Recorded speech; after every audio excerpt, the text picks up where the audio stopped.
हेन्ती नुआ नुआ वीडियो देखबा खाजे आम देशिया टीवी के सब्सक्राइब करा। आरी घंटी बटन के टन खिना मारी दियास।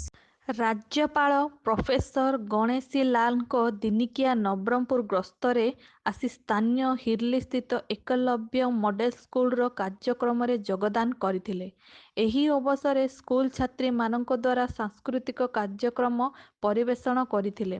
ରାଜ୍ୟପାଳ ଉପସ୍ଥିତ ସ୍କୁଲ ଛାତ୍ରୀମାନଙ୍କୁ ଉଦ୍ବୋଧନ ଦେଇ ଭାରତୀୟ ମହନୀୟ ସଂସ୍କୃତି ଓ ଓଡ଼ିଶା ପରମ୍ପରା ବିଷୟରେ ଆଲୋଚନା କରିଥିଲେ।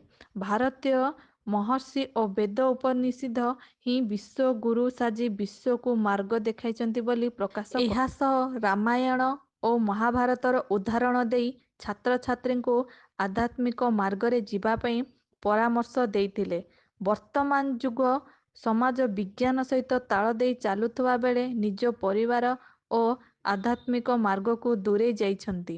ବର୍ତ୍ତମାନ ସାମାଜିକ ଚଳଣିରେ ପରିବର୍ତ୍ତନ ଆଣି ଆଧ୍ୟାତ୍ମିକ ମାର୍ଗରେ ଯିବା ପାଇଁ ନିଜ ଏହି ସ୍କୁଲ ଗସ୍ତ କାର୍ଯ୍ୟକ୍ରମର ଉଦ୍ଦେଶ୍ୟ ବୋଲି କହିଛନ୍ତି ରାଜ୍ୟପାଳ।